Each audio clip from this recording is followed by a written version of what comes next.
I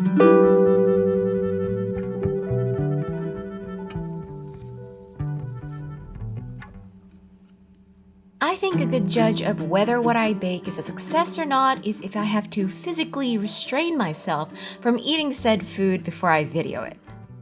And these cream puffs have been a struggle. This shot of the cream puff is like a trophy of triumph. They're that good. I mean, just look at them. So without further ado, let's get right into making them. So we begin with choux pastry. Fun fact, choux actually means cabbage in French, referencing the kinda cabbage-like appearance of the pastry when baked, I guess? Okay, but now to make the pastry. First thing we want to do is measure out and sift our all-purpose flour. We're just going to sift it into the bowl while measuring so we can prevent any lumps from forming later on. Then when we've both sifted and measured out the flour, we can move on to the next step. Take a pan, and then add this much water. Sugar and salt go in first. Stir a little bit to dissolve them. Then add butter. We're going to plop it atop the stove now and set it on a low flame at first. We want the butter to fully melt before the water starts boiling.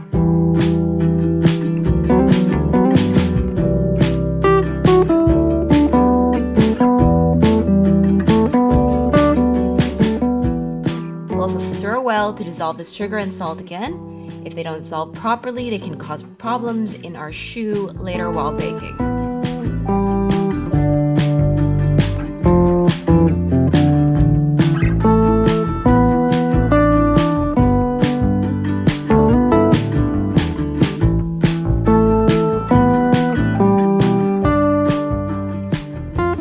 When our butter is fully melted, we can turn up the heat and bring the entire thing to a roiling boil.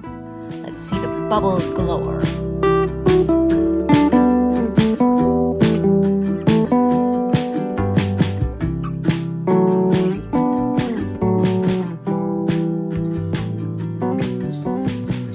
Then as soon as we get that boil, we'll turn off the heat and immediately throw in all of our flour. Straight into the pan, and we mix it with our spatula. Keep mixing until you don't see any unincorporated flour. There shouldn't be any little white lumps like this. Once you've got this smooth, even, delicious smelling mass, we'll put the pan back on heat. Set the fire to low, and we're going to cook it for 2 to 3 minutes or until you see one of these two signs. If you're using a stainless steel pan or pot, then you should look for a thin film forming on the bottom of the pan. If you see that, you're done. However, if you're using a non-stick Teflon pan, you could cook it for the whole day, you're not going to see a film. So instead, we'll be looking for a softer dough that pulls away from the pan's sides. I usually just set a stopwatch going though and let it cook until the 2 to 3 minutes are up and it has this appearance.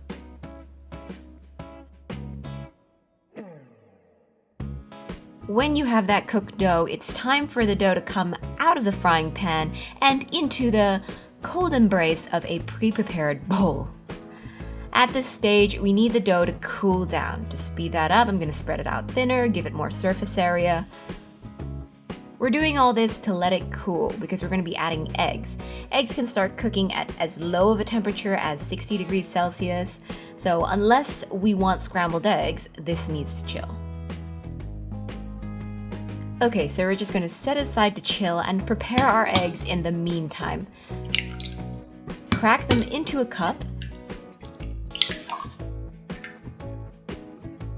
And for ease of mixing later on, we'll whisk them up nicely.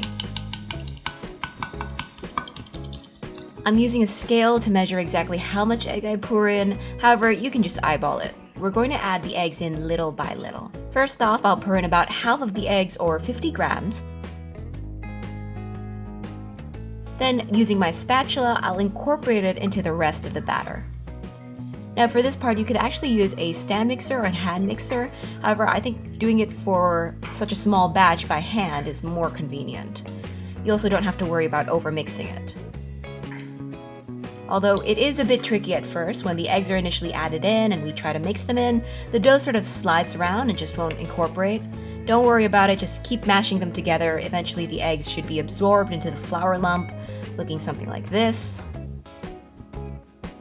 When this happens, we can add in more eggs, although this time we'll add less than before. I typically add about 30 grams of eggs, a little bit less than half, and then mix that in as well. Now I want to say a note here, although this recipe calls for 2 eggs, it's not exactly a fixed amount. To clarify what I mean by that is, depending on a lot of factors such as your stove, how long you cook the dough in the pan for, your type of flour, and even your local humidity, the amount of egg you need varies. So what we want to focus on for the choux pastry is its consistency and look. We aim for a specific consistency, not an exact amount of eggs to add.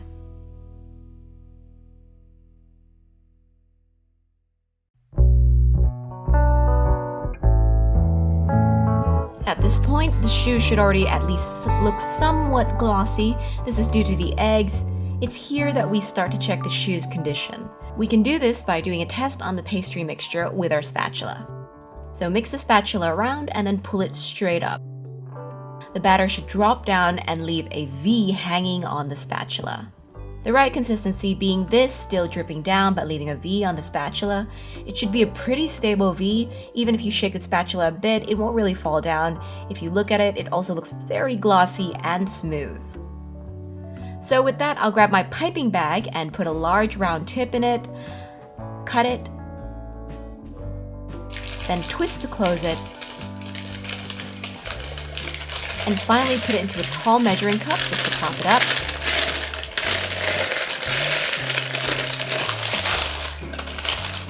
Then I'll stuff my choux into the bag. Put all of it in.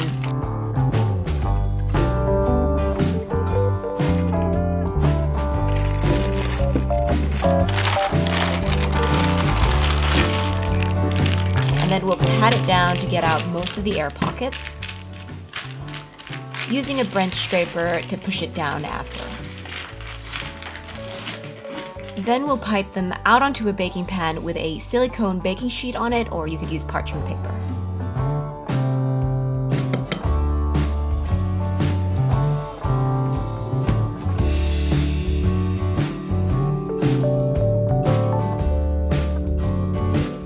The way we want to pipe them is just by holding the bag straight perpendicular to the tray, preventing us from making choux that slant to a side.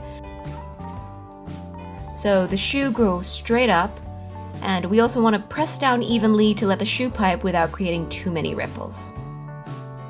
Finally, at the end, we'll do a spin at the top to stop piping without creating a tip.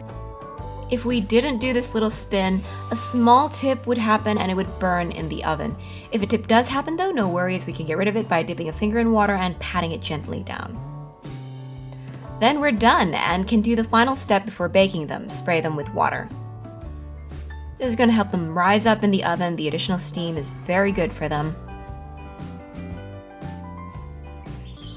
After that, we're just going to bake them in a preheated oven at 200 degrees Celsius for 15 minutes, and then at 180 degrees Celsius for 25 to 30 minutes, or until we see the choux are golden brown and done. These baking times and temperatures do vary based on the oven you use though. Some ovens actually run cooler or hotter, so it's a good idea to get familiar with your oven. Use an oven thermometer maybe, so you can get more accurate temperatures and reduce the risks of failing. Note that for at least the first 25 minutes of baking, you should not open the oven door. Opening it before the choux are solid could cause them to deflate, which is like a baker horror story. You open it for the briefest of moments and then they deflate, so avoid that and let the choux peacefully rise. With that, the choux are ready. So we can just let them cool while we make our whipped cream. Just whisking together the cream and sugar until we get stiff peaks, and then put it into a piping bag with your choice of nozzle. I'm just using this star tip.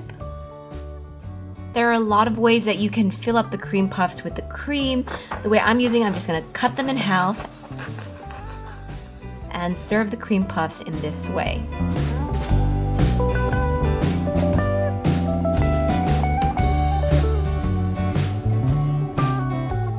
bonus points of deliciousness if you've got some fruits, just cut them up and put them in with the cream. Or you can experiment with different toppings as you like.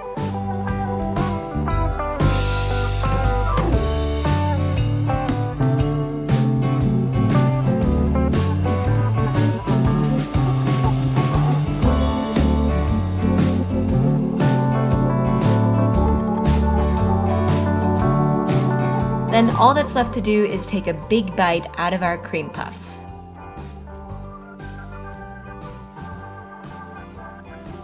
So that's it for today's video. Thanks for watching.